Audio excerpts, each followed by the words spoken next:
Welcome to Drawn to Whitetails. I'm Josh Yancey. Jeremy Case. And on this week's show, it's going to be all about trail cameras and how we set them up in this time of year, which is the last week of June, and how we go about setting our cameras up in the summertime. We're going to go through where we set them up and why we set them up there, and just, tell about what we feel like is the best way to do it, and tell about also how we get in and out to check them, and when to check them and when not to check them. So right now we're down here and we're going to go down here and check one of our food plots. It come a torrential downpours. Yeah, it come a bunch of rain. The good thing is it's cooled off a lot, but we got a lot of rain, and we got a really good corn food plot down here, and we think it's underwater. We're almost sure it's underwater because you can see out the field here that there's a lot of water. So anyway, we're gonna go down here and check it out, and then we got a trail camera on the other side of the farm, on the west side of the farm, that we're gonna look at, and hopefully it's not underwater. We got it over a mineral site. And also on this show, we're gonna tag along with Drew as he puts a camera out on one of his spots, and he tells about what he does in the summertime also. So stick with us here and let's get right into the action. Today's show's about how we use our trail cameras and why we use them. We're starting off this year trying to get some summertime footage of the different deer we've got. We like to set them out in the summertime over our mineral sites.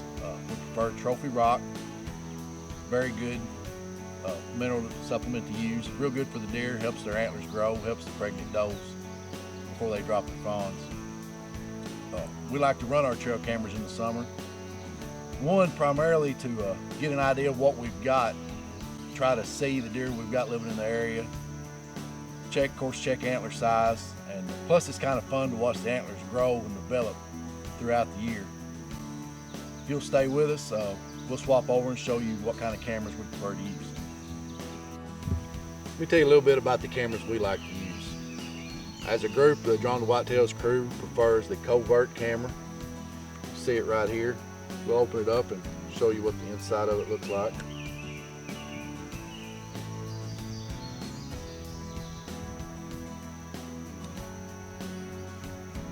Right now it's on setup. We'll have to turn it off and turn it back on.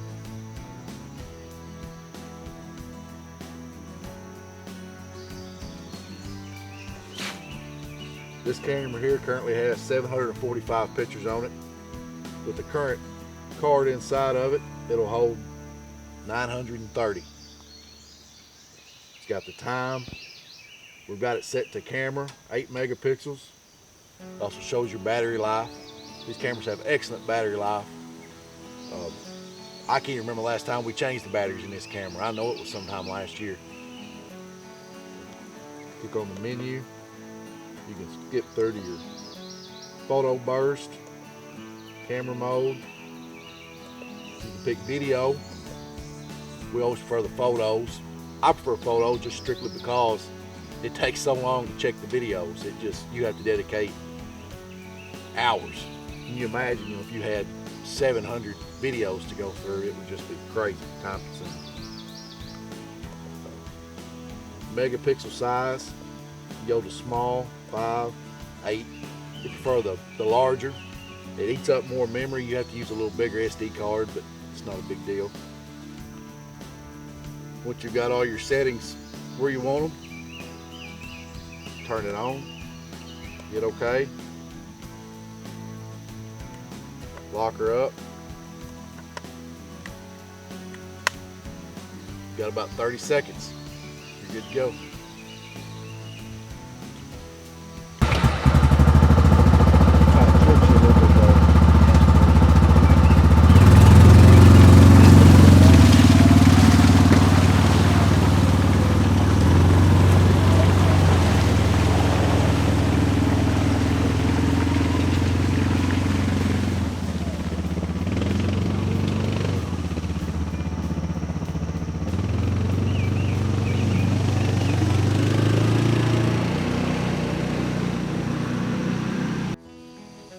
Alright, it's Drew Ramage, Jeremy Case. We're over here at one of my farms, and we're putting out the Covert trail cameras today. It's what, last week of June? Beautiful weather. We're happy to be out here. But anyway, we're putting this camera out on this farm, and it's a soybean field. And it's been planted probably about 3 weeks ago. We've had some good rains. But we noticed that on this side of the field, that the beans are have been eaten off in comparison to the rest of the fields. It's a shady side of the field in the afternoons, and this is where the deer first hit these fields. We put a corn pile out here in front of the camera just to get them in front of the camera so we can get good still pictures of them. We don't hunt over the corn, but we do like to put them in front of the cameras, and it is legal here in Kentucky. But we're going to see what kind of deer we've got going on throughout the summer and see if we can do anything to pattern them so maybe we can get something on film, get some kill. Yeah, get some good summer patterns and maybe get some good velvet footage and possibly get a good velvet buck on kill this year. That'd be good. This farm has got the potential to do that, so I'm calling that now just to let y'all know. Anyway, that's what we're doing. We're going to be... You heard it here, folks. He's got to get him. We put him on. Anyway, this farm is a good farm for that, so we'll see if it plays out like I hope it does. I think it should. You have an excellent way in and out of this farm. This creek access is just absolutely awesome. Yeah, and we don't want to pressure them too much. We're going to touch on trail cameras probably the next few weeks anyway, till season begins.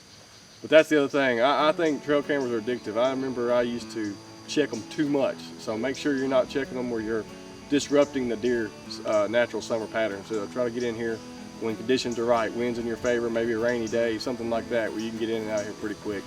Don't overcheck them because you'll see adverse effect on that.